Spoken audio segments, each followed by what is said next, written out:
أعوذ بالله من الشيطان الرجيم. بسم الله الرحمن الرحيم. الحمد لله رب العالمين خالق السماوات والأرضين، والصلاة والسلام على سيدنا عالم ما قال وما يكون، وعلى آله وأصحابه وأزواجه وذريته وعلماء ملته أجمعين. وبفضله إن الله وملائكته يصلون على النبي يا أيها الذين آمنوا صلوا عليه وسلموا تسليما. اللهم صل على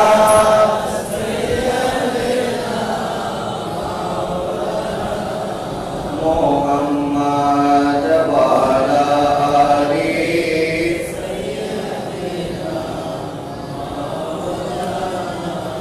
محمد. اللهم صل على سيدنا مولانا محمد وعلى آل سيدنا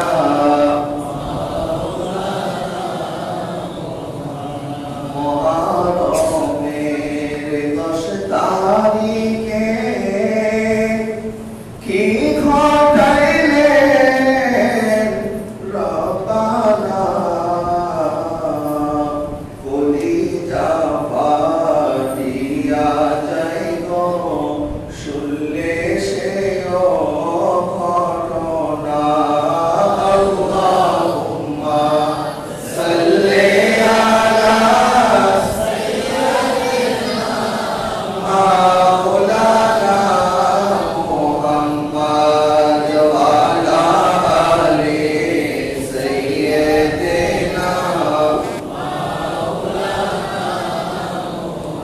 أعوذ بالله من الشيطان الرجيم. بسم الله الرحمن الرحيم. إنما يريد الله ليذهب عنكم الرجس أهل البيت ويطهركم تطهيرا. صدق الله مولانا العظيم وصدق رسول النبي الكريم ونحن على ذلك لمن الشاهدين. الحمد لله رب العالمين. जिसे चाहा दर पे बुला लिया, जिसे चाहा अपना बना लिया, ये बड़े करम की है फैसले, ये बड़े नसीबी की बातें हैं। बाला गुलाबी का मालिकी कशफत तुझा भी जमाली नसूनत जमीओ फिसाली सल्लु अलैहि वालिहि सल्लु अलैहि वालिहि। मौलाया सल्लि व सल्लिम दाइमान अबदा अला हबीबिका खैरिल खल्qi कुल्लिहिम। उपस्थित मुअज्जिज मुहतरम मुसल्लियाने किराम रहमनी व रहमकुमुल्लाह, अस्सलामु अलैकुम व रहमतुल्लाहि व बरकातुहू। মহান রব্বুল আলামিন আকরামুল হাকিমিনের আলিশান দরবারে লক্ষ কোটি সুজুদ এবং শুকর যে আল্লাহ সুবহানাহু ওয়া তাআলা আপনাকে আমাকে দয়া করে মায়া করে মেহেরবানি করে আজকে পবিত্র জুমাতুল মুবারাকায় আল্লাহর মসজিদে আসার তৌফিক দিয়েছেন। রব্বে কায়নাতের দরবারে শুকরিয়া আদায় সকলে করি আলহামদুলিল্লাহ।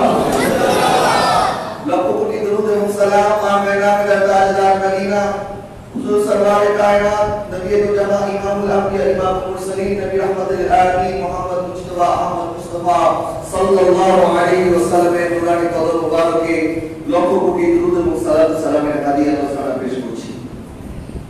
আল্লাহ সুবহানাহু ওয়া তাআলা ইরশাদ করছেন আউযু বিল্লাহি মিনাশ শাইতানির রাজীম বিসমিল্লাহির রহমানির রহিম ইন্না ইদ্দাতাশ শুহুরি ইনদাল্লাহি 12 শাহরান ফি কিতাবিল্লাহি ওয়া খালাকাস সামাওয়াতি ওয়াল আরদ মিনহা আরবাআতুন হুরুম। আল্লাহ সুবহানাহু ওয়া তাআলা সৃষ্টির আদিকাল থেকে যে দিন আসমান জমিন সৃষ্টি করেছেন ওই দিনই আল্লাহ পাক 12টি মাস সৃষ্টি করেছেন। সুবহানাল্লাহ। কয়টি মাস? 12টি। কালে কালে যুগে যুগে শতাব্দীতে বিভিন্ন সময়ে বিভিন্ন মাসের গণনা শুরু হয়েছে, যেমন ইংরেজি মাস শুরু হয়েছে হযরত ঈসা ইবনে মারইয়াম আলাইহিস সালামের জন্মের পর থেকে খ্রিস্টাব্দ গণনা শুরু হয়েছে। বাদশাহ আকবর এই পাক ভারত উপমহাদেশের মধ্যে বাংলা মাসের গণনা শুরু করেছিল। কিন্তু পৃথিবীতে যত কালে কালে যুগে যুগে শতাব্দীতে শতাব্দীতে বছরের মাস গণনা হয়েছে কোনটাই 12টার চাইতে বেশি না। 12টার চাইতে এই 12 সংখ্যাটা নির্ধারিত করেছিলেন কে? আল্লাহ। বলেন না কে? আল্লাহ। গত জুমাতে আমি হিজরি সন গণনা কিভাবে শুরু হয়েছে, কখন থেকে শুরু হয়েছে সে বলেছিলাম, কিন্তু মূলত হিজরি সন হযরত ওমর ইবনে খাত্তাব রাদিয়াল্লাহু তাআলা থেকে শুরু হয় নাই, বরং এটাকে হযরত ওমর ইবনে খাত্তাব নতুন ভাবে আমাদের সাথে পরিচয় করে দিয়েছিলেন। কিন্তু এটা কিন্তু শুরু হয়েছে যেদিন আসমান এবং জমিন আল্লাহ সৃষ্টি করেছেন সেই দিন থেকে এই হিজরি মাস গণনা শুরু হয়েছে। সুবহানাল্লাহ। এই হিজরি মাসের প্রথম মাস মুহররমুল হারাম, পবিত্র মাস মুহররমের মাধ্যমে এই হিজরি মাসের গণনা শুরু হয় এবং এই হিজরি মাসের 10ম তারিখ, মুহররমের 10ম তারিখ যাকে আমরা আশুরা বলি, 10ম দিন, এই আশুরা অনেক ঘটনার কারণে বিখ্যাত ঐতিহাসিকভাবে, এবং এই আশুরার রোজা একসময় উম্মতে মুসলমানের উপরে ফরজ ছিল, কিন্তু যখন রমজান মুবারকের রোজা আমাদের উপরে ফরজ করা হয়েছে তখন থেকে এই আশুরার রোজা আমাদের জন্য নফল বা সুন্নাত বা মুস্তাহাব হয়ে গেছে। কিন্তু এই রোজাটা একসময় আমাদের জন্য ফরজ ছিল। বলেন কি ছিল? হযরত নবী করিম সাল্লাল্লাহু আলাইহি ওয়াসাল্লাম যখন মদিনাতুল মুনাওয়ারাতে আগমন করে, ইবনে আব্বাস রাদিয়াল্লাহু তাআলা বর্ণিত বুখারী শরীফ হাদিস, قدم النبي صلى الله عليه وسلم مدينة فراء يهود تصوم يوم عاشوراء فقال ما هذا؟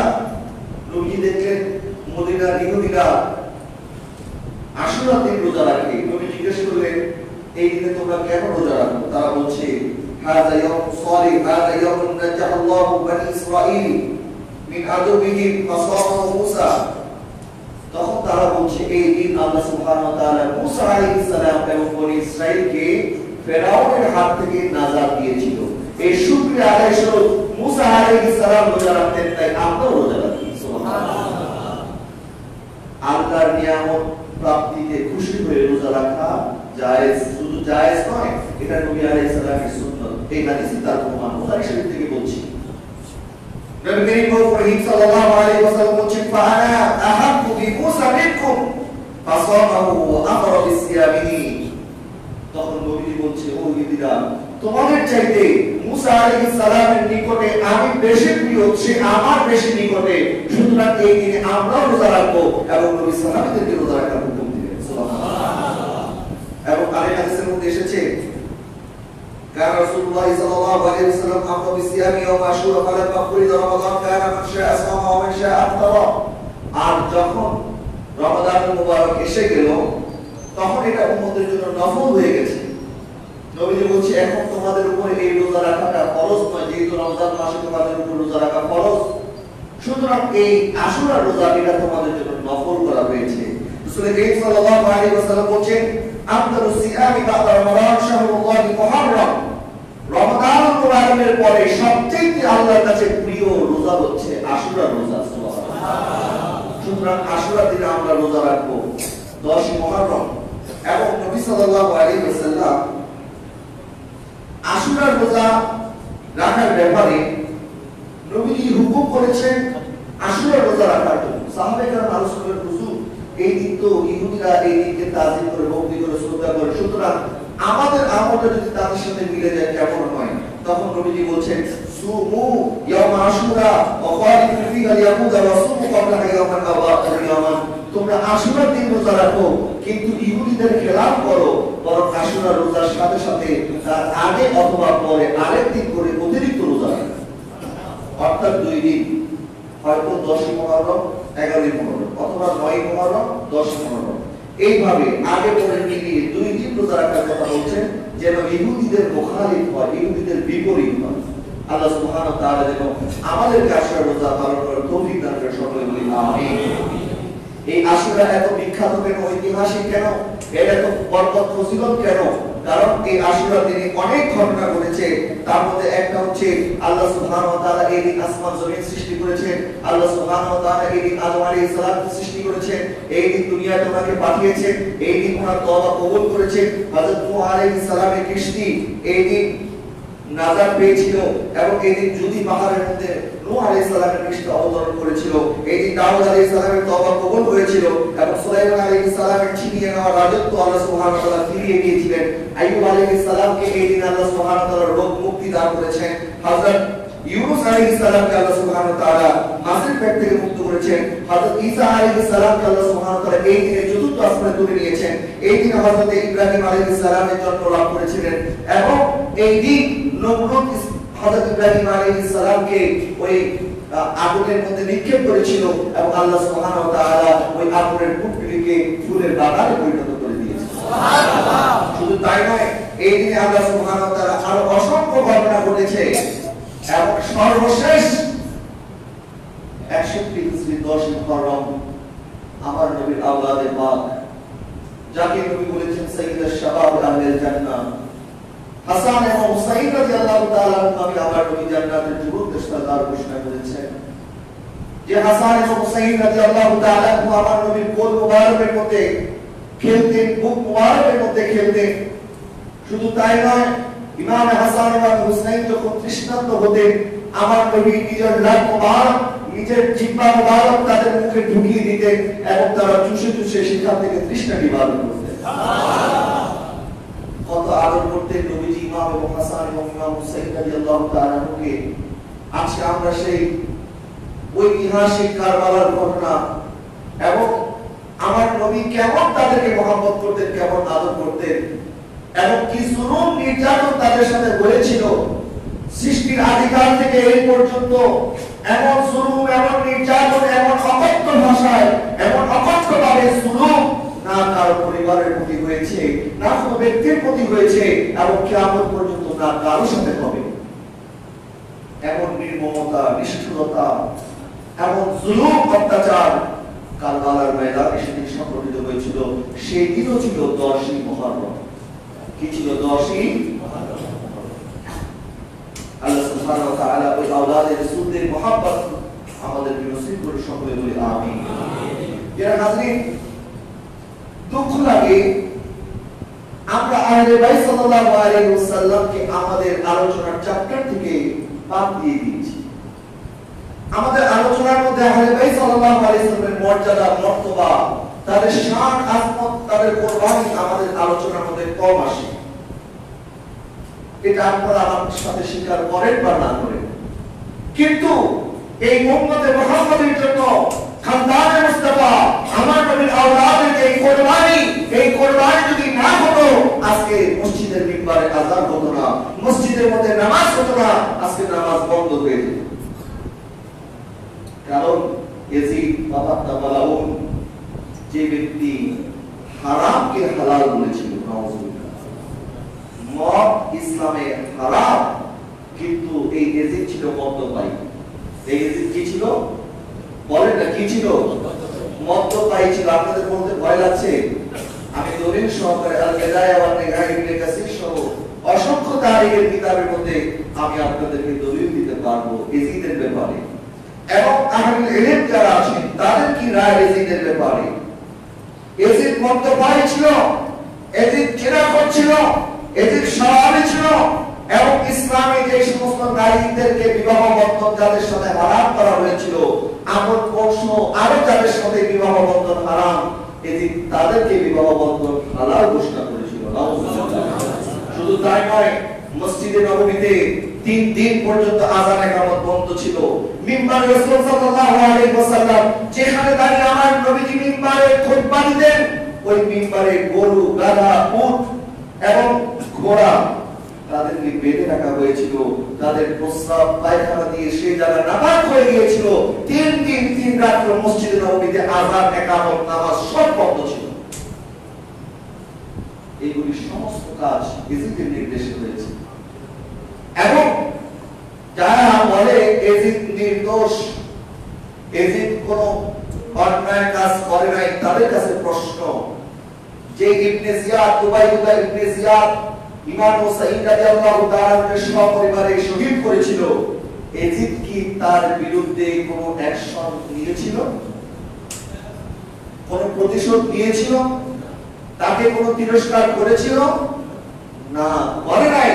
বরং এজিদের রাজদরবারে যখন ইমাম আলী মাকাম ইমাম হুসাইন রাদিয়াল্লাহু তাআলা আনহু মস্তক মুবারক যখন এজিদের রাজদরবারে নিয়ে আসা হলো দামেস্কে, এই মালাউল পাপাত্তা এজিদ ইমাম হুসাইন রাদিয়াল্লাহু তাআলা আনহু কাটা পাত্তা মুবারককে সামনে নিয়ে তিরস্কার করেছিল এবং নিজের লাঠি দিয়ে ইমাম হুসাইনের দাঁত মুবারক, ঠোঁট মুবারকের মধ্যে আঘাত করতে লাগলো। আলহামদুলিল্লাহ।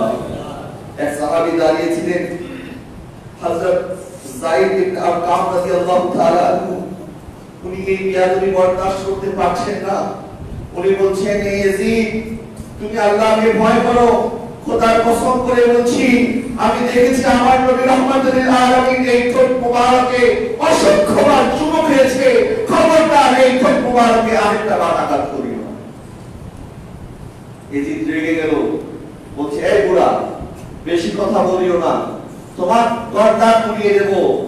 তখন ওই সাহাবী কাঁদতে কাঁদতে সেখান থেকে বিদায় নিয়েছে। আল বিদায়া ওয়া নিহায়া পড়ে দেখেন, এই কিতাবগুলির মধ্যে ইমাম ইবনে কাসির সবিস্তারে আলোচনা করেছেন ইয়াজিদ কিভাবে আমার নবীর আওলাদে পাকের উপরে অত্যাচার জুলুম করেছিল। এর হাজরিন, আজকে আমরা ভুলতে বসেছি তাদের, যাদের কোরবান যদি সেদিন না হতো, আজকে আমরা এই দ্বীন, এই ইসলাম আমরা পেতাম না। যার কারণে আল্লাহ ডক্টর ইকবাল বলেছে, ইসলাম জিন্দা হতে হ্যায় হর কারবালা কি বাত। ইসলাম সেদিন যদি আপনি দেখেন একটা ব্যক্তিতে যদি যুদ্ধ মনে করেন, তাহলে তো সেদিন ইয়াজিদ জিতে গিয়েছিল, ইমাম হুসাইন শহীদ হয়েছিল, ইয়াজিদের বিজয় হয়েছিল। কিন্তু আজকে সারা পৃথিবীতে ইয়াজিদের কোনো নাম ও নিশান আছে? একটু আওয়াজ দিয়ে বলেন না, আছে? ইমাম হুসাইনের নাম নিশান আছে কি নাই? ইমাম হুসাইন, ইমাম হাসান, ফাতিহাতানে পাক, আহলে বাইতের আলোচনা আছে কি নাই? আজকে আমরা ইমাম হুসাইনের কথা আমরা যখন বলি, বুক ফুলিয়ে বলি, কিন্তু যারা ইয়াজিদ প্রেমিক, ইয়াজিদি মুসলমান, যাদের অন্তরে ইয়াজিদের মহব্বত আছে, তারা বুক ফুলিয়ে ইয়াজিদের কথা বলতে সাহস পায় না। তারা ডাকে ডাকে দেখে, আগে দেখে তাদের পছন্দের মানুষ আছে কিনা। যদি দেখে তাদের মাননেওয়ালা আছে, তখন ইয়াজিদের কথা বলে। ইয়াজিদ ভালো মানুষ ছিল, ইয়াজিদ আমিরুল মুমিনিন ছিল, ইয়াজিদ নির্দোষ ছিল, কিন্তু প্রকাশ্যে দিবালোকে তারা এই কথা বলার সাহস পায় না। কারণ ইমাম হুসাইন সেদিন শহীদ হয়েছিল, কিন্তু পরাজিত হয় নাই, বরং ইমাম হুসাইন শহীদ হওয়ার মাধ্যমে, তার শাহাদাতের মাধ্যমে গোটা ইসলাম সেদিন বিজয় লাভ করেছিল। সুবহানাল্লাহ। এবং ইয়াজিদের কবর রচনা হয়েছিল। আজকে ইমাম হুসাইনের মাজারে পাকে গিয়ে দেখেন, যেখানে ওনার দেহ মুবারক কারবালাতে, মস্তক মুবারক গায়রতে লক্ষ লক্ষ জিয়ারতকারী এখনো সেখানে যায়, ওনাদের প্রতি সালাম দেয়, কিন্তু ইয়াজিদের কবরের কোনো অস্তিত্ব আছে? শোনা যায় দামেস্কে একটা ময়লার স্তূপের নিচে তার কবর, সেখানে কুকুর প্রস্রাব করে। এই হচ্ছে তার দুনিয়ার পরিণতি, আর আখিরাতের পরিণতি এখনো বাকি আছে। প্রিয় হাজরিন, আহলে বাইত সাল্লাল্লাহু আলাইহি ওয়াসাল্লামের ব্যাপারে আল্লাহ সুবহানাহু ওয়া তাআলা কি বলে শুনেন। যারা আজকে আমরা নিজেদের চ্যাপ্টার থেকে, আলোচনা থেকে নবীর বংশের আলোচনাকে মুছে দিয়েছি এবং আহলে বাইতের কথা বললে অনেকে মনে করে এরা মনে হয় শিয়া হয়ে গেছে। আচ্ছা বলেন তো, আহলে বাইত কি শুধুমাত্র শিয়াদের জন্য না সুন্নিদের জন্য? আমরা সুন্নি মুসলমান, আমরা শিয়া না। আহলে বাইতের কথা বললে শিয়া হয়ে যায় না। যদি আহলে বাইতের কথা বললে শিয়া হয়ে যায়, তাহলে কোরআন কারীমকে আপনি কি বলবেন, যেখানে আহলে বাইতের পবিত্রতার কথা আল্লাহ নিজে ঘোষণা করেছেন। সুবহানাল্লাহ। এই ঘটনা আজকে নতুন নয়। আহলে বাইতের প্রেমিকদেরকে শিয়া ট্যাগ লাগানো এটা নতুন কোনো কাজ নয়, বরং যুগে যুগে খারিজিরা এই কাজটা করে এসেছে। যারাই আহলে বাইতের প্রেমের কথা বলেছে, ভালোবাসার কথা বলেছে, তারা তাদেরকে শিয়া বলে ভুল বুঝাতো মানুষকে। ইমাম শাফিঈ রাহমাতুল্লাহি আলাইহি বলতেন, আহলে বাইতকে ভালোবাসার নাম যদি শিয়া হয়, যদি আহলে বাইতকে ভালোবাসলে তোমরা আমাকে শিয়া বলো, তাহলে আমি নিজেকে শিয়া বলছি, আমি নিজে শিয়া। কিন্তু এটা একটা প্রোপাগান্ডা মাত্র। শিয়া অত্যন্ত জঘন্য আকীদার অধিকারী, তারা সাহাবীদেরকে গালি দেয়, আমির মুয়াবিয়া রাদিয়াল্লাহু তাআলাকে গালি দেয়, হযরতে মা আয়েশা সিদ্দিকাকে তারা গালি দেয়, হযরতে সাহাবায়ে কিরাম যারা আছেন তাদেরকে তারা গালি দেয়। এমন কি তারা বলে আমাদের যে কোরআন আছে এই কোরআন নাকি ভুল কোরআন। নাউযুবিল্লাহ। শিয়াদের অনেক খারাপ আকীদা আছে। এখন শিয়ারা আহলে বাইতকে ভালোবাসে কি তাই আমরা ভালোবাসলে আমরা শিয়া হয়ে যাব নাকি? বলেন আমরা শিয়া হয়ে যাব? আরে শিয়ারা ভাত খালে আমরা চাল খাবো? শিয়ারা ভাত খায় না? আর তারা যদি ভাত খায় কালকে থেকে কি আপনি চাল খাবেন? যে তারা তো ভাত খায়, আমাকে চাল খেতে হবে, আমি তো শিয়া হয়ে যাব। প্রিয় হাজরিন, আহলে বাইতের ভালোবাসা, আহলে বাইতের প্রেম, আহলে বাইতের মহব্বত, এটা উম্মতে মুসলমানের উপরে আল্লাহ পাক ফরজ করে দিয়েছেন। সুবহানাল্লাহ।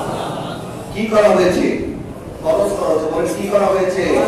আল্লাহ পাক বলে قل لا أسألكم عليه أجرا إلا المودة في القربى। يا حبيب, আপনি আপনার উম্মতকে বলে দিন, ও আমার উম্মত, আমি যত কষ্ট করেছি, উহুদের ময়দানে দাঁত শহীদ করেছি, তায়েফের ময়দানে রক্তাক্ত হয়েছি, পেটে পাথর মেরেছি, এত কষ্ট করার পরে তোমাদের কাছে আমি ইসলাম নিয়ে এসেছি, এত কষ্ট করার পরে তোমাদেরকে জাহান্নাম থেকে জান্নাতের রাস্তা দেখাইছি, এর কোনো বিনিময় আমি নবী চাই না, এর কোনো বিনিময় আমি তোমাদের কাছে দাবি করি না, কিন্তু একটা জিনিস আমি তোমাদের কাছে চাই, সেটা হচ্ছে আমার আহলে বাইতের মহব্বত। সুবহানাল্লাহ। জোরে বলুন সুবহানাল্লাহ। আমার নবী বলে এর কোনো বিনিময় আমার নবী চায় না, একটা বিনিময় চায়, আমার নবী যেমন আহলে বাইতকে ভালোবাসে, আমার নবী যেমন তার পরিবারকে মহব্বত করে, গোটা উম্মতে মুসলমান যেন আমার নবীর পরিবারকে মহব্বত করে। কেন মহব্বত করতে হবে? কেন নবীর পরিবারকে মহব্বত করতে হবে? নবীর পরিবারকে নিজের জন্য মহব্বত করতে হবে, নবীর পরিবারকে দ্বীনের জন্য মহব্বত করতে হবে, নবীর পরিবারকে ইসলাম রক্ষা করার জন্য মহব্বত করতে হবে। সুবহানাল্লাহ। নবীর পরিবার এমন পরিবার যার পবিত্রতার ঘোষণা স্বয়ং রব্বুল আলামিন নিজে দিয়েছেন। সুবহানাল্লাহ। আল্লাহ পাক বলেন যে আয়াতে কারিমা থেকে আলোচনা শুরু করেছিলাম, ইন্নামা ইউরিদুল্লাহু লিইউযহিবা আনকুমুর রিজসা আহলাল বাইতি ওয়া ইউতাহহিরুকুম তাতহীরা। হে আহলে বাইত সাল্লাল্লাহু আলাইহি ওয়াসাল্লাম, আল্লাহ চান তোমাদের থেকে অপবিত্রতা দূর করতে এবং তোমাদেরকে পুত এবং পবিত্র রাখতে। সুবহানাল্লাহ। বলবেন না? সুবহানাল্লাহ। আর বলুন না সুবহানাল্লাহ। হযরত ইব্রাহিম খলিলুল্লাহ আল্লাহর কাছে দোয়া করেছিলেন, আল্লাহ আপনি আমার বংশধর থেকে সকল প্রকার শিরক থেকে তাদেরকে হেফাজত করেন, সকল প্রকার অপবিত্রতা থেকে তাদেরকে হেফাজত করেন। কিন্তু কায়নাতের নবী হাবিবুল্লাহ এই দোয়া করতে হয় নাই, আমার নবীকে তার পরিবারের জন্য দোয়া করতে হয় নাই, তার আগে আল্লাহ ঘোষণা দিচ্ছেন, হাবিব আপনার পরিবারের পবিত্রতার জিম্মাদারি আমি স্বয়ং রব্বুল আলামিনের হাতে। সুবহানাল্লাহ। ইমাম শাফিঈ রাহমাতুল্লাহি আলাইহি বলছেন, শাফিঈ মাযহাবের ইমাম, ইয়া আহলে বাইত রাসূলুল্লাহি হুব্বুকুম ফারদুম মিনাল্লাহি ফিল কুরআনি আনজালাহু কিফাকুম মিন আযীমিল ফাকরি আন্নাকুম মান লাম ইউসাল্লিমু আলাইকুম লা সালাতা লাহু। তিনি বলছেন, হে আহলে বাইত, হে নবীর বংশ, নবীর পরিবার, আপনাদেরকে ভালোবাসা মহব্বত করা আমাদের উপরে আল্লাহ পাক ফরজ করে দিয়েছেন। আর এই কোরআনের আয়াতের মাধ্যমে কুল্লা আসআলুকুম আলাইহি আজরান ইল্লাল মাওয়াদ্দাতা ফিল কুরবা, আর আপনাদের মর্যাদা বোঝার জন্য, আপনাদের সম্মান বোঝার জন্য এতটুকু যথেষ্ট, ওই ব্যক্তির নামাজ হবে না যে ব্যক্তি নামাজে আপনাদের প্রতি দুরূদ এবং সালাম না পড়বে। নামাজের মধ্যে আল্লাহুম্মা সাল্লি আলা মুহাম্মাদিন ওয়া আলা আলি মুহাম্মাদ আছে কি নাই? বলেন আছে কি নাই? বিভিন্ন ফুকাহায়ে কেরাম বিভিন্ন রায় দিয়েছেন, কেউ এটাকে ওয়াজিব বলেছেন, কেউ সুন্নাহ বলেছেন। যদি ওয়াজিব ধরে নেওয়া হয়, তাহলে নামাজের মধ্যে যদি আহলে বাইতকে কেউ সালাম না দেয়, তাহলে ওই ব্যক্তির নামাজ হবে না। প্রত্যেক নামাজের মধ্যে সালাম দিতে হয় কি হয় না? নামাজের মধ্যে যদি আপনি প্রেসিডেন্টকে সালাম দেন, আপনার নামাজ হবে না। প্রধানমন্ত্রীকে সালাম দিলে, ধনী ব্যক্তি মসজিদের সভাপতিকে সালাম দিলে, যদি মনে মনে ভাবেন তার একটু মুতওয়াল্লি সাহেবকে সালাম দিই, মনে মনে উনি তো খুশি হয়ে যাবে যে নামাজের মধ্যে আমরা সালাম দিচ্ছি। এই মাসের নামাজ থাকবে না ভেঙে যাবে?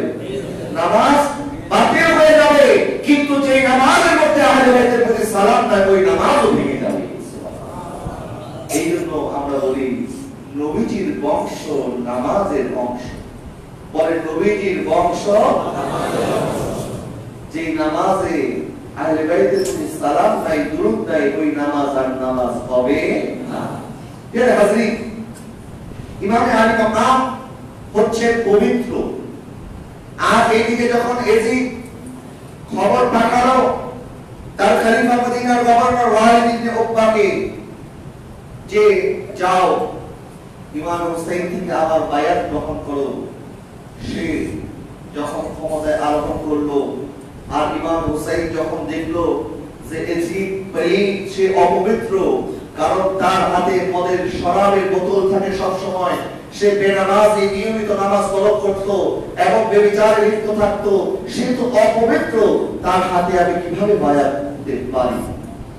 কারণ আল্লাহ সুবহানাহু ওয়া তাআলা ইরশাদ করছেন, ইন্নামাল খামরু ওয়াল মাইসিরু ওয়াল আসনাম ওয়াল আজলাম রিজসুম মিন আমালিশ শাইতান। মদ পান করা, জিনা করা, জাদুটোনা করা, লটারি ধরা, এই সমস্ত কাজ, এগুলি হচ্ছে অপবিত্র কাজ এবং শয়তানি কাজ। এগুলি কি কাজ? শয়তানি। বলেন এগুলি কি কাজ? শয়তানি কাজ। এজিদ তার হাত নাপাক ছিল, আর কোরআনের ঘোষণা ইমামে হুসাইনের হাত মোবারক পাক ছিল। নাপাক হাতের উপরে পাক হাত কখনো হাত রাখতে পারে না। বলেন হাত রাখতে পারে না। কারবালার ময়দানে এই জন্য ইমাম হুসাইন বলেছিল, এজিদ বাহিনী, আমার গর্দান নিতে চাও নিয়ে যাও, আমার পা নিতে চাও নিয়ে যাও, আমার পেট ছিঁড়ে খান করে দিতে চাও দিয়ে দাও, কিন্তু খবরটা আমার এই হাত নিতে এসো না, কারণ এই হাত পবিত্র, এই হাত কখনো অপবিত্র হাতের উপরে বায়াত গ্রহণ করতে পারে না। যখন মদিনার গভর্নর ওয়ালিদ ইবনে উকবা ইমাম হুসাইনকে বলছেন, এজিদ পত্র পাঠিয়েছে আপনাকে বায়াত গ্রহণ করতে হবে, আর যদি বায়াত গ্রহণ না করেন তাহলে পাল্টা জবাব দেওয়ার সময় এজিদ বলেছে আপনার গর্দানটাও যেন পাঠিয়ে দেওয়া হয়। নাউজুবিল্লাহ। অথচ ইমাম আলী মাকামি বা হুসাইনের কথা কি বলবো? প্রিয় হাজরিন, যে ইমাম আলী মাকাম মসজিদে নববীতে আমার নবীজি যখন মিম্বারে খুতবা দিতেন, হযরত আবু হুরায়রা রাদিয়াল্লাহু তাআলা থেকে বর্ণিত তিরমিজি শরীফের হাদিস, নাসাই শরীফের হাদিস, আহমদ বিন হাম্বলের হাদিস, হযরত আবু হুরায়রা বলছেন, একদিন আমার নবী মসজিদে নববীতে দাঁড়িয়ে দাঁড়িয়ে মিম্বারের মধ্যে খুতবা দিচ্ছেন, আর ইমাম হাসান এবং ইমাম হুসাইন রাদিয়াল্লাহু তাআলা দৌড়িয়ে দৌড়িয়ে আসছিলেন। এই অবস্থায় আমার নবী ভয় পেয়ে গেলেন, না জানি ইমাম হাসান হুসাইন পড়ে যায়, কারণ বয়স তাদের অল্প ছিল, বয়স তাদের কম ছিল। এমন অবস্থায় যখন দেখছি ইমাম হাসান এবং ইমাম হুসাইন দৌড়িয়ে দৌড়িয়ে আসতেছে, আমার নবী সাল্লাল্লাহু আলাইহি ওয়াসাল্লাম ইজা জা আল হাসান ওয়াল হুসাইন ফানাজা রাসূলুল্লাহ সাল্লাল্লাহু আলাইহি ওয়াসাল্লাম মিনাল মিম্বারি ফাহামালাহা ওয়া আদহা বাইনা ইয়াদাইহি, আমার নবী দৌড় দিয়ে ওই মিম্বার থেকে নেমে তাদেরকে কোলে তুলে নিলেন। সুবহানাল্লাহ। আজকে কোন খতিব সাহেব যদি এই কাজ করে, তাহলে আগামী জুমা থেকে তার খুতবা শেষ, তার চাকরি ক্যান্সেল। আর আমার নবী ইমাম হাসান এবং ইমাম হুসাইন যেন ব্যথা না পায়, আমার নবী বলছে আমার হুসাইন যদি পড়ে যায় আর ব্যথা পায়, বাবা আসবে, আমি সহ্য করতে পারবো না, সেই জন্য আমার নবী তাদেরকে বুকে টেনে নিলেন। সুবহানাল্লাহ। আর আরেক হাদিসের মধ্যে আছে, এটা আহমদ বিন হাম্বলের হাদিস, ইমাম তাবরানী তার মুজামের মধ্যে, ইমাম হাকিম তার মুস্তাদরাকের মধ্যে এই হাদিস নকল করেছেন। আর আবু হুরায়রা রাদিয়াল্লাহু তাআলা আনহু কুননা নুসাল্লি মা রাসূলুল্লাহ সাল্লাল্লাহু আলাইহি ওয়াসাল্লাম ইশাআত ফাইদা সাজাদা ওয়া তাওয়াল হুসাইন ওয়াল হাসাইন যাহরাহু, যখন আমরা নবীজির পিছনে এশার নামাজ আদায় করছি, এই অবস্থায় হাসান এবং হুসাইন ওনারা দুইজন আসলো এবং দুইজন এসে আমার নবীর পিঠ মুবারকের উপরে চলে গেল। সুবহানাল্লাহ বলেন না? নবীজির পিঠ মুবারকের উপরে যখন ইমাম হাসান এবং ইমাম হুসাইন চলছে, আমার নবী সিজদা লম্বা করে দিয়েছে। কারণ পিঠ মুবারক যদি উঠায় তাহলে হাসান এবং হুসাইন রাদিয়াল্লাহু তাআলা পড়ে যাবে, পড়ে গেলে ব্যথা পেতে পারে। এই জন্য আমার নবী পিঠ মুবারক ততক্ষণ তুলে নাই যতক্ষণ হাসান এবং হুসাইন রাদিয়াল্লাহু তাআলা আনহুমা আমার নবীর পিঠ মুবারক থেকে যতক্ষণ না নেমেছে। সুবহানাল্লাহ। এখানে একটা মাসআলার কথা আমি বলি আপনাদের। অনেকে বলে নামাজের মধ্যে নবীজির খেয়াল আসলে নামাজ ছুটে যাবে, ভেঙে যাবে।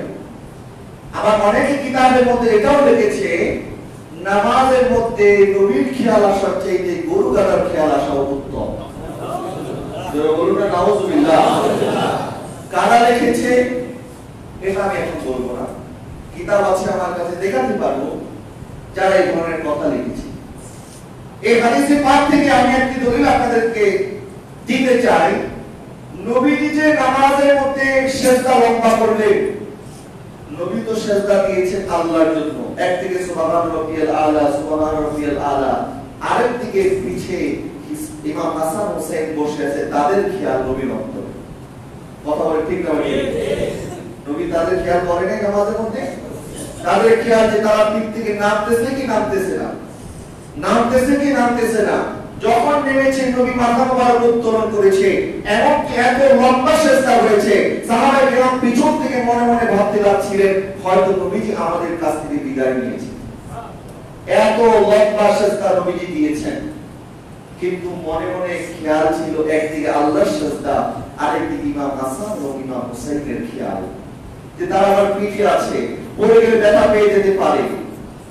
নামাজের মধ্যে নবী সাল্লাল্লাহু আলাইহি ওয়াসাল্লাম উম্মতের খেয়াল করতেছেন।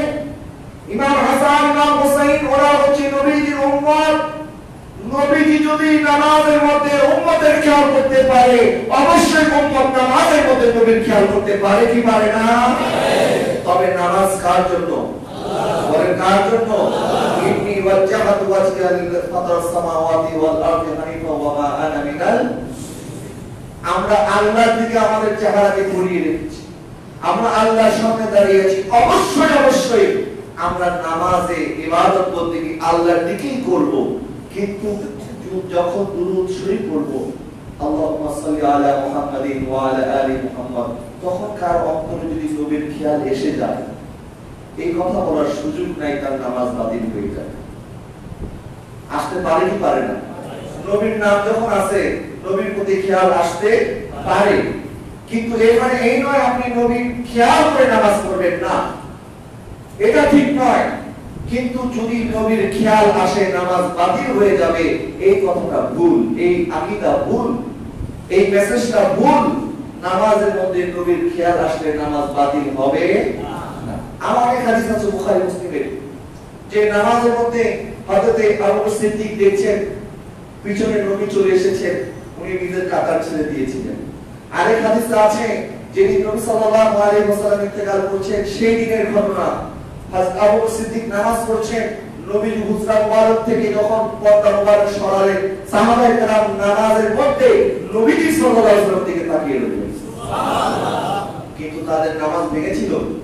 নামাজ যাই হোক, এটা অন্য আলোচনা। প্রিয় হাজির, আমার নবী সাল্লাল্লাহু আলাইহি ওয়াসাল্লাম এত ভালোবাসতেন, এত মহব্বত করতেন ইমাম হাসান ইমাম হুসাইন রাদিয়াল্লাহু তাআলা আনহুকে, এবং আমার নবী বলেছেন ক্বালা রাসূলুল্লাহ সাল্লাল্লাহু আলাইহি ওয়াসাল্লাম উহিব্বুল্লাহ লামা ইয়াকুযুকুম বিহি মিন নি'মাতিন ওয়া উহিব্বুনি লিহুব্বিল্লাহ ওয়া উহিব্বু আহলি বাইতি লিহুব্বি।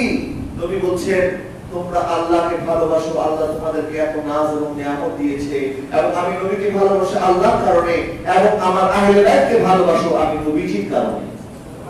সুবহানাল্লাহ বলে। প্রিয় হাজির, শুধু তাই নয়, আমার নবী সাল্লাল্লাহু আলাইহি ওয়াসাল্লাম বলছেন, আল হুসাইন মিন্নি ওয়া আনা মিনাল হুসাইন। হুসাইন হচ্ছে আমার থেকে আর আমি নবীজি হচ্ছি হুসাইন। সুবহানাল্লাহ। এটাও সহিহ হাদিস। নবী বলেন হুসাইন আমার থেকে, আমি হুসাইন থেকে। হুসাইন আমার থেকে পৃথক নয়, আমি হুসাইন থেকে পৃথক নয়। কিন্তু নানা থেকে নাতি আসে, এটা বোঝা স্বাভাবিক।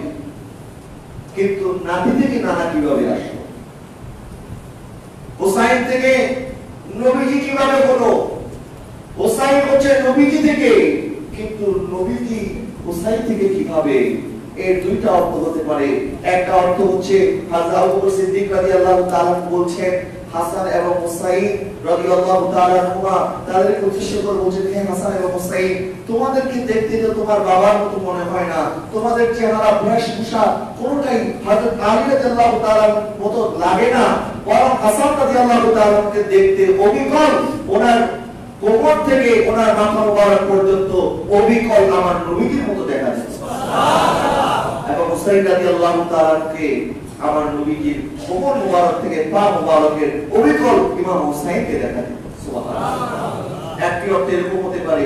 দ্বিতীয় আরেক অর্থ হচ্ছে, আমার নবীকে আল্লাহ পাক সমস্ত কিছুর মর্যাদা দিয়েছে, সমস্ত নিয়ামত দিয়েছে, কিন্তু একটা জিনিস বাকি ছিল, সেটা হচ্ছে শাহাদাত। আমার নবীকে আল্লাহ পাক শাহাদাত দান করে নাই। বলেন শাহাদাত দান। নবীজি শহীদ হয় নাই। শহীদ হওয়া এটা একটা মর্যাদার বিষয়, কিন্তু নবী শহীদ হয় নাই। কিন্তু নবী সাল্লাল্লাহু আলাইহি ওয়াসাল্লামের আব্বা জান আব্দুল্লাহ রাদিয়াল্লাহু তাআলা ওনাকে জবে করার কথা ছিল, যেটা আমি কুরবানির আলোচনার মধ্যে বলেছিলাম। নবী বলছেন, আনা ইবনে যাবিহাইন, আমি দুই যাবেহের সন্তান। হযরত আব্দুল্লাহকে জবে করার কথা ছিল। হযরত আব্দুল মুত্তালিবের ওসিয়ত অনুযায়ী আমার 10টা সন্তান হলে আমি একটা সন্তান কুরবানি করব। কিন্তু মক্কার সমস্ত নারী পুরুষের অনুরোধে উনি লটারি করলেন যে ঠিক আছে, সকল অনুরোধ করবো না, আপনার এই দুধের সন্তান, আপনার এই নিষ্পাপ সন্তানকে আপনি শহীদ করিয়েন না, তাকে আপনি কুরবানি দিয়েন না, আপনি বরং তার বিনিময়ে 10টা উট কুরবানি করেন। দুই জায়গার মধ্যে দুইটা লটারি করা হলো, এক জায়গার মধ্যে 10টা উট, আরেক জায়গার মধ্যে হযরত আব্দুল্লাহর নাম। যখন তারা ধরে নিল যদি আব্দুল্লাহর নাম আসে তাহলে 10টা উট জবাই করা হবে, আর যদি উটের নাম আসে আব্দুল্লাহকে নাজাত করা হবে। একবার যখন লটারি হলো, প্রথম লটারিতে আব্দুল্লাহর নাম আসলো, হযরত আব্দুল মুত্তালিব সহ সকলে 10টা উট জবাই করে দিলেন। আবার দ্বিতীয়বার লটারি হলো, আবার আব্দুল্লাহর নাম আসলো, দ্বিতীয়বার আরো 10টা উট জবাই করা হলো। এইভাবে একবার, দুইবার, তিনবার, চারবার করতে করতে 10 বার হযরত আব্দুল্লাহ রাদিয়াল্লাহু তাআলার নাম এসেছে এবং 100টা উট জবাই করা হয়ে গেছে। সুবহানাল্লাহ। 11তম বারে এখন উনি বলছে আবার দাও, 11তম বারে উটের নাম এসেছে। এখন তারপর আব্দুল মুত্তালিব রাজি নয়, বলে না আমি এটা মানতে নারাজ, বরং আবার আরো 3 বার এরকম করে লটারি করা হবে, এবং 3 বার যদি উটের নাম আসে তখন আমি বুঝতে পারবো আমার আল্লাহ আমার কুরবানিকে কবুল করেছে। জোরে বলুন না সুবহানাল্লাহ। একবার 11তম বার তখন উটের নাম, 12তম বার তারপরে উটের নাম আসলো, 13তম বারে মক্কার নারী পুরুষ সকলে আল্লাহর কাছে বিনতি করছে, হে আল্লাহ আপনি এই নিষ্পাপ সন্তানকে রক্ষা করুন। আব্দুল মুত্তালিব তার সন্তানকে জবাই করে দিবে যদি এখন আব্দুল্লাহর নাম ওঠে, আল্লাহ আপনি আমাদেরকে এই সন্তানকে রক্ষা করুন। তখন 13তম বারে যখন আবার লটারি করা হলো, 13তম বারে আল্লাহ সকলের দোয়া কবুল করলেন এবং উটের নাম আসলো, এবং আমার নবীর আব্বা জান আব্দুল্লাহ রাদিয়াল্লাহু তাআলা নাজাত পেয়ে গেলেন। সুবহানাল্লাহ। এটা ছিল একজন জবাইয়ের ঘটনা। এর পূর্বে হযরত ইব্রাহিম আলাইহিস সালাম ইসমাঈল আলাইহিস সালামকে জবাই করেছিলেন, কিন্তু দুজনের ঘটনা যদি আপনি একত্রিত করেন, দুইটা জবাইয়ের ঘটনা, কুরবানির ঘটনা যদি আপনি একত্রিত করেন, কুরবানি কার্যকর হতে পারে না, জবে হয় নাই। ইব্রাহিম আলাইহিস সালাম ছুরি চালিয়েছেন কিন্তু ছুরি চলে নাই, ইব্রাহিম আলাইহিস সালামের গর্দান কাটে নাই, রক্ত ঝরে নাই, কোরবানি হয় নাই। ইব্রাহিম আলাইহিস সালামের পর ইসমাঈল আলাইহিস সালামের পর আব্দুল্লাহ রাদিয়াল্লাহু তাআলা ওনাকে জবে করার কথা ছিল কিন্তু ছুরি চলে নাই, ওনার বিনিময়ে 100টা উট কোরবানি করা হয়েছে। কিন্তু কারবালার ময়দানে ইমাম হুসাইন রাদিয়াল্লাহু তাআলার উপর যখন গর্দান মোবারক করে ছুরি চালানো হয়েছে তখন ছুরি চলেছে, জবে হয়েছে, শাহাদাত কার্যকর হয়েছে। কিন্তু এই জবে আর ওই জবের মধ্যে কি পার্থক্য ছিল? কারণ ইসমাঈল আলাইহিস সালাম কেন জবে হয় নাই, আব্দুল্লাহ রাদিয়াল্লাহু তাআলা কেন জবে হয় নাই? কারণ তাদের কাছে আমানত ছিল, ওই আমানত ছিল নূরে মুহাম্মাদি, আমার নবীর নূর মুবারক তাদের পৃষ্ঠদেশে ছিল।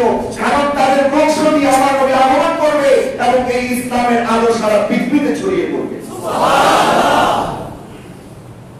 আমার নবীর নূর এই ইসলামকে দুনিয়াতে নিয়ে আসার জন্য তাদের জবে কার্যকর হয় নাই, তাদের জবে কার্যকর হয় নাই। কিন্তু কারবালার ময়দানে ইমাম হুসাইনের জবে কার্যকর কেন হলো? কেন তিনি শহীদ হলো? একদিকে কার্যকর না হওয়া, আরেকদিকে কার্যকর হওয়া। তখন কার্যকর হয় নাই, দ্বীনে ইসলাম জন্মগ্রহণ করবে। আর ইমাম হুসাইনের শাহাদাত কার্যকর হয়েছে, যেই দ্বীনে মুহাম্মদ আমার নবী নিয়ে এসেছে, ওই দ্বীনে মুহাম্মদের রক্ষা করার জন্য ওই শাহাদাত জরুরি ছিল। সুবহানাল্লাহ। একটি হচ্ছে দ্বীনের আগমন, আরেকটি হচ্ছে দ্বীন বাঁচানো। দ্বীন বাঁচানোর জন্য ইমাম হুসাইনের শাহাদাত। প্রিয় হাজির, আমার নবী বলে আমাকে হুসাইন, আমি হুসাইন থেকে কিভাবে হুজুর আপনি নাতি থেকে আপনি কিভাবে হন? আমার নবী বলে আল্লাহ পাক আমাকে সব দিয়েছে, শাহাদাতের মর্যাদা দেয় নাই। আর হুসাইনের শাহাদাত মানে হচ্ছে আমি নবীর শাহাদাত, হুসাইনের শাহাদাতের মাধ্যমে আল্লাহ আমার শাহাদাত কবুল করে নিয়েছে। সুবহানাল্লাহ। আমরা কুরবানির কথা বলার সময় ইব্রাহিম আলাইহিস সালামের কুরবানি, ইসমাঈল আলাইহিস সালামের কথা বলি। আর আমার নবী যে বড় কুরবানি দিয়েছে, আমার নবীর কুরবানি হচ্ছে এটা সবচেয়ে বড় কুরবানি। শুধু একজন দুইজন নয়, ৭২ জন আমার নবীর আওলাদ সেদিন কারবালার ময়দানে পানি পানি করে শাহাদাত বরণ করেছে। আজকে আমরা 5 ঘন্টা 7 ঘন্টা পানি না পেলে আমাদের তৃষ্ণা নিবারণ হয় না, হাহাকার শুরু হয়ে যায়। আর সেদিন কারবালার ময়দানে ইমামে আলী আসগর, ইমামে আলী আকবর, হযরত সাকিনা, হযরত যায়েনব, হযরত উম্মে কুলসুম, হযরত এরকম ভাবে আমার নবীর পরিবারবর্গ 1 ঘন্টা 2 ঘন্টা নয় 72 ঘন্টা সেদিন পানি পানি করেছে। সেদিন ইয়েজিদ বাহিনী চতুর্দিকে তারা ফোরাতের দিকে সৈন্যদল নিযুক্ত করেছে, নবীর বংশকে যেন এক ফোঁটা পানি দেওয়া না হয়। অথচ যে নবী কিয়ামতের ময়দানে হাউজে কাউসারের সামনে দাঁড়িয়ে থাকবে উম্মতকে পানি পান করার। সুবহানাল্লাহ। যেদিন ইমাম হুসাইন দাঁড়িয়ে বলবে আল্লাহ, কারবালার ময়দানে আলী আকবরকে দিয়ে দিয়েছি, আলী আকবরকে দিয়ে দিয়েছি, কাসেমকে দিয়ে দিয়েছি, আমার তরুণ জওয়ান সন্তানদেরকে এক এক করে আমার চোখের সামনে শাহাদাতের সূরা পাঠ করিয়েছি, নিজের জীবনও দিয়ে দিয়েছি। আল্লাহর বিনিময়ে কিছুই চাই না, একটা চাই, আমার নানার গুনাহগার উম্মতকে আপনি maaf করে দিন। সুবহানাল্লাহ। আর কেমন বদবখত উম্মত আমরা, যে কারবালার ময়দানে ইমাম হুসাইন এইভাবে পানি পানি করে শাহাদাত বরণ করেছে, আর আমরা বছরে একটি দিনও তাদেরকে স্মরণ করি না, তাদেরকে ভুলে যাই। আসলে ওই ইমাম হুসাইন কিন্তু সালাম দেই, সুলতানে কারবালা কো হামারা সালাম হো, বলেন সুলতানে কারবালা কো হামারা সালাম হো, জানানে মুস্তাফা কো হামারা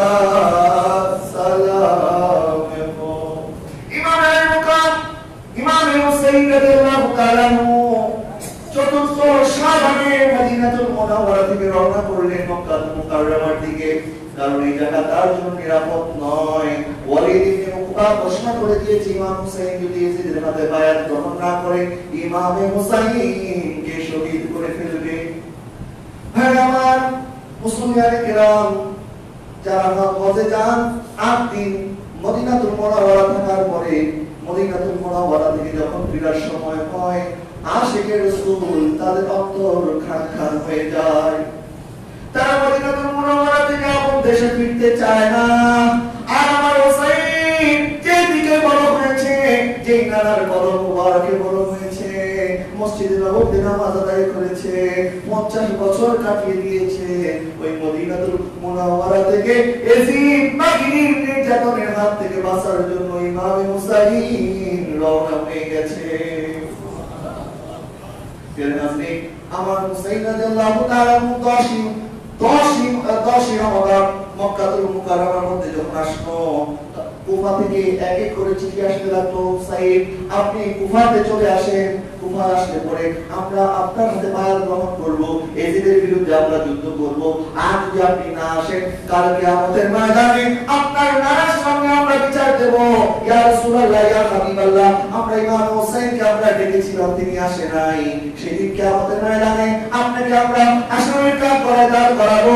ইমাম হুসাইন তাদের এই চিঠি পেয়ে প্রথমে ওনার ভাই মুসলিম ইবনে আকিল রাদিয়াল্লাহু তাআলাকে কুফার মধ্যে পাঠালেন এবং বললেন যাও কুফাতে গিয়ে দেখে আসো ওই জায়গার পরিস্থিতি কি।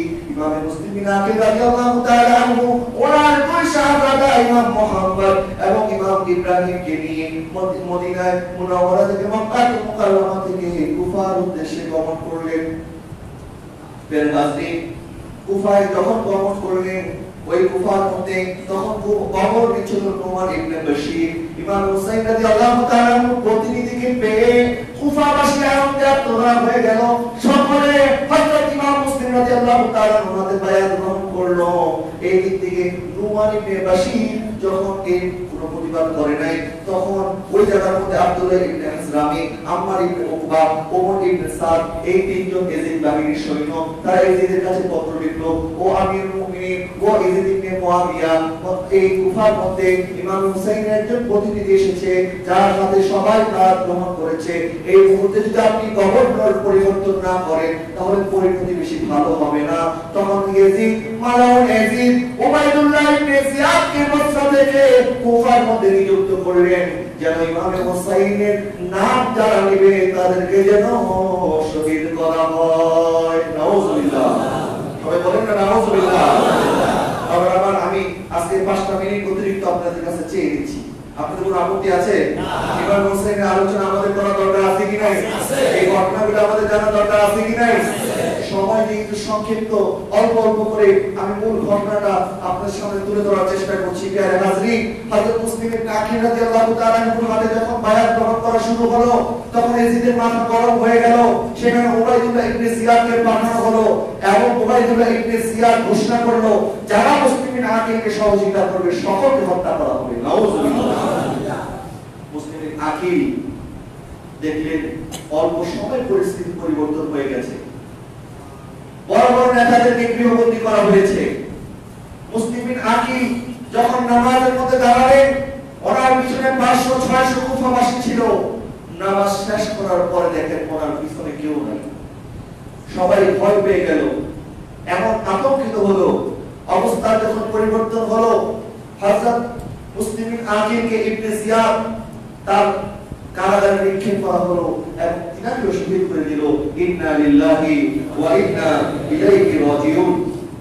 এই ঘটনা যখন হলো, 3 জিলহজ মুসলিম বিন আকিল রাদিয়াল্লাহু তাআলাকে শহীদ করা হয়। ওনার সাথে যে দুইজন বাচ্চা ছিল, ওনাকে উনি ওসিয়ত করেছে কারবালার ময়দানে যদি ইমাম হুসাইন না আসে, কারণ কুফাবাসী আমাদের সাথে প্রতারণা করেছে, তারা 3000-এর মতো চিঠি দিয়েছে, কিন্তু এজিদের ভয়ে এখন তারা কাবু হয়ে গেছে। এখন যদি ইমাম হুসাইন আসে, তাহলে ওনাকে ওরা ছাড়বে না। হযরত মুসলিম ইবনে আকিলের দুই সন্তান ইব্রাহিম এবং মুহাম্মদ, এই দুইজন ছিল একজন কাজীর তত্ত্বাবধানে। যখন অবস্থা পরিবর্তন হয়ে গেল এবং ইবনে জিয়াদ ঘোষণা করে দিল, যেখানে যেখানে এই মুসলিম ইবনে আকিলের সন্তানদেরকে পাওয়া যাবে, ওখানেই যেন তাদেরকে ধরে আনা হয় এবং তাদেরকে ইনাম দেওয়া হবে, পুরস্কৃত করা হবে। তখন ইমাম মুসলিম ইবনে আকিলের দুই সন্তান পালাতে পালাতে একটি দাসী বান্দির ঘরে গিয়ে তারা যখন আশ্রয় নিল, তারা যখন জানতে পারলো ওই মহিলা আল্লাহ ওয়ালা ছিল, আহলে বাইতের প্রেমিকা ছিল, মহব্বত করনে ওয়ালা ছিল, তাদেরকে আশ্রয় দিল, ঘুম পাড়ালো। ঘুমের মধ্যে যখন তারা দুঃস্বপ্ন দেখে ঘুম থেকে চিৎকার করে উঠে গেল, আর এইদিকে ওই মহিলার স্বামী যার নাম ছিল হারেস, সে মদ্যপায়ী ছিল, এজিদের দোষর ছিল, লোভী ছিল। এই এজিদ থেকে পুরস্কার নেওয়ার জন্য এই দুই সন্তানকে সেও শহীদ করে ফেললো। ইন্না লিল্লাহি ওয়া ইন্না ইলাইহি রাজিউন। এরপরে ইমাম হুসাইন রাদিয়াল্লাহু তাআলা কারবালার ময়দানের দিকে যখন আসতে লাগলো, মালুমে সালাবায় যখন বসলো, তখন ইমাম হুসাইনকে খবর দেওয়া হলো মুসলিম ইবনে আকিল এবং তার দুই সন্তানকে শহীদ করা হয়েছে। ইমাম হুসাইন বলছে এখন আর ফিরে যাওয়ার কোনো পথ নাই, আমাদেরকে আগাতে হবে।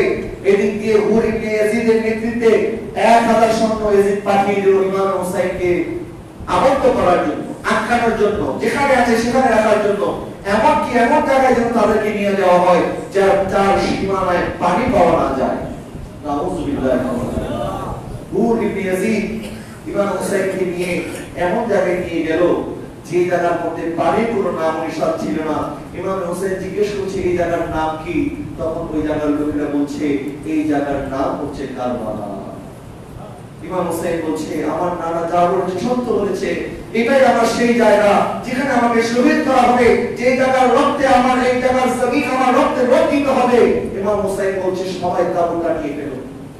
এবং এদিক দিয়ে আব্দুল্লাহ ইবনে সাদকে ওবাইদুল্লাহ ইবনে জিয়াদ পাঠালো আরো 4000 সৈন্য দিয়ে। আগে ছিল 1000, এখন আরো 4000, মোট হলো কয় হাজার?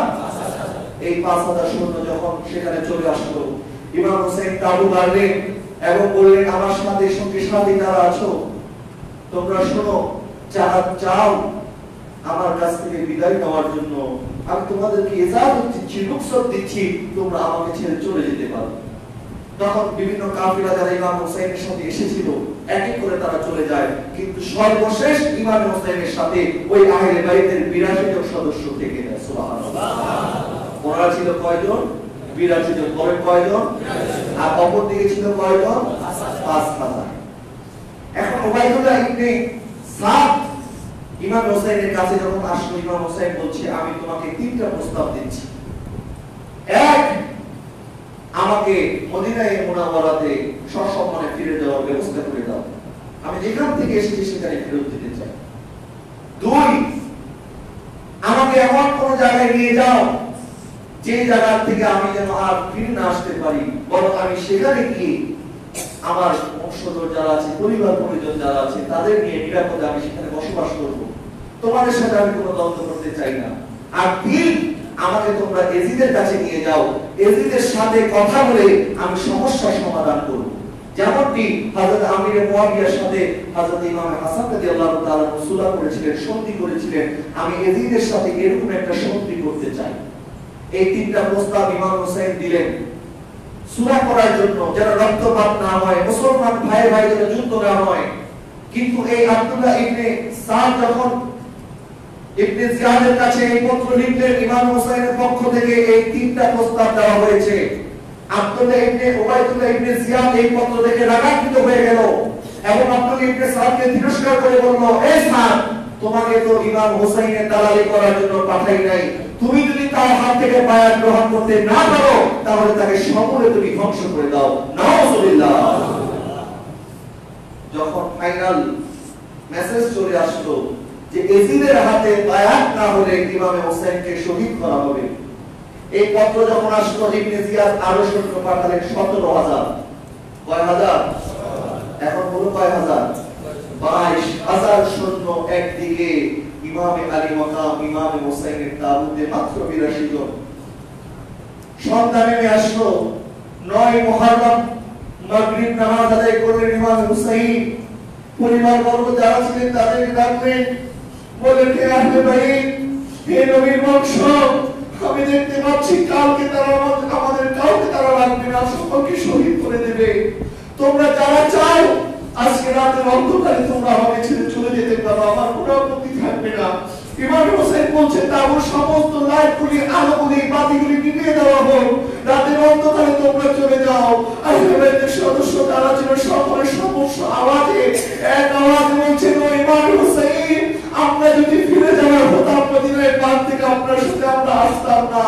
আমরা একবার নয়, দুইবার নয়, আমাদেরকে যদি 1000 বার জীবন দেওয়া হয় আর 1000 বার যদি কোরবানি করা হয়, তারপরে আমরা আপনাকে রেখে এক চুল এখান থেকে নড়ব না। ইমাম হুসাইন আমরা আপনাকে রেখে এখান থেকে এক চুল নড়ব না। আমরা বেঁচে থাকতে আপনি ইমাম হুসাইনের আঘাত আমরা কেউ সহ্য করতে পারবো না। 10 মুহররম যখন নামাজের পরে ময়দানে কারবালার মধ্যে যুদ্ধ শুরু হয়ে গেল। একদিকে 22,000, আরেকদিকে মাত্র 82 জন। ইমাম আলী মুকাম ইমাম হুসাইনের শাহজাদা হযরত আলী আকবর বয়স ছিল মাত্র 15 বছর। এই তরতাজা যুবক তলোয়ার নিয়ে যখন আগায় গেল, জানে এখান থেকে শহীদ হওয়া ছাড়া ফিরে আসা সম্ভব নয়। ইমাম হুসাইনের কদম মোবারকে সালাম আরজ করে বলল, আব্বা যাচ্ছি, আমার নবীর কদমে জান্নাতে আমরা একত্রিত হব। আমার নবীর কলিজার টুকরো ইমাম হাসান, ওনার শাহজাদা হযরত কাসেম, বয়স তার 22 বছর। ইমাম হুসাইনের শাহজাদা ইমাম হুসাইনের কদম মোবারকে সালাম করে বলছি, আমার চাচা যাচ্ছি, আর নানা জান রাহমাতুল আলামিনের কদমে আমরা একত্রিত হব ইনশাআল্লাহ। এমনিভাবে এক করে যখন কারবালার ময়দানে আমার নবীর আওলাদদেরকে শহীদ করা হলো, দুধের বাচ্চা হযরত আলী আসগর পানি করছে, মুখে জবান নাই, কথা বলতে পারে না, কিন্তু বাহার তো বন্ধ হয়ে গেছে, ওই জবান দিয়ে ফোঁটা পানি প্রবেশ করে নাই। হযরত ইমাম হুসাইন রাদিয়াল্লাহু তাআলা ওনাকে নিয়ে ইজিদের দরবারে গিয়ে বলছে, ও ইজিদ বাহিনী দেখো, আমার এই দুধের বাচ্চা তো কোনো দোষ করে নাই, এই বাচ্চা তো কথা বলতে পারে না, এই বাচ্চা কি দোষ করেছে? তার মার মুখের দুধ শুকিয়ে গেছে, তার মুখে যদি পানি না দাও সে পানি করে দুনিয়া থেকে বিদায় হয়ে যাবে। এই কিছু বলার পরে আমার ইমাম হুসাইন রাদিয়াল্লাহু তাআলা আনহু দিকে যখন ইমাম হুসাইন রাদিয়াল্লাহু তাআলা আনহু ওনার শাহজাদাকে তুলে ধরলেন, দেখো আমার সন্তান কোনো দোষ করে নাই। ওইদিকে বাবা তামালাউন এজিদের দুশমন হারবালা ইবনে জাহির এমন একটা তীর নিক্ষেপ করলো, ইমাম হুসাইনের শাহজাদার গর্দান থেকে ভেদ করে তীর আকাশের দিকে চলে গেল। ইন্না লিল্লাহি ওয়া ইন্না ইলাইহি রাজিউন।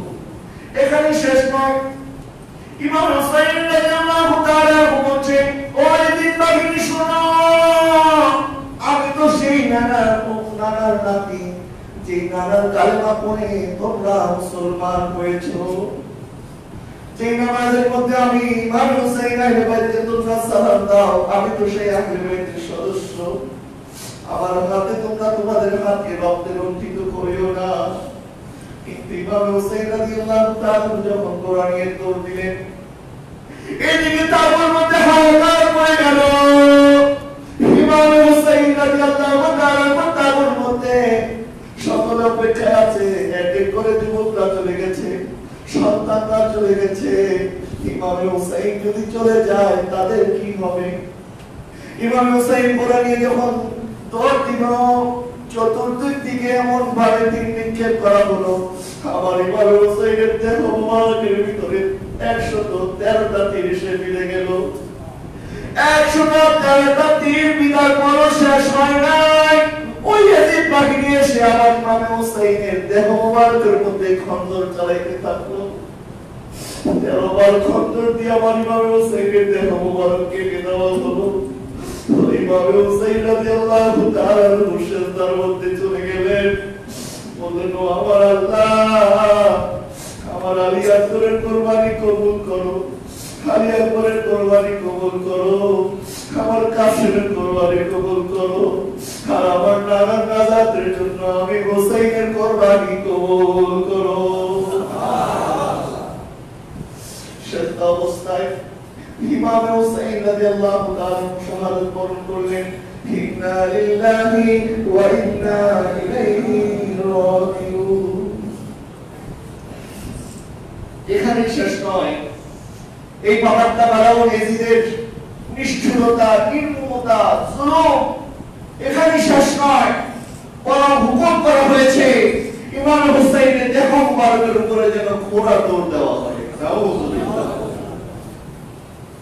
এবং ওনার পরিবারের মধ্যে যারা মহিলা সদস্য ছিল, সাইয়েদা জাবেরা, তাইয়্যিবা, তাহেরা, তাদের এই যে তাবুগুলি ছিল সেগুলির মধ্যে আগুন দেওয়া হতো এবং তাদেরকে দাসী বান্দির মতো হাতের মধ্যে কড়া পরিয়ে এজিদের রাজদার বা দামেস্কে নিয়ে দেওয়া হতো।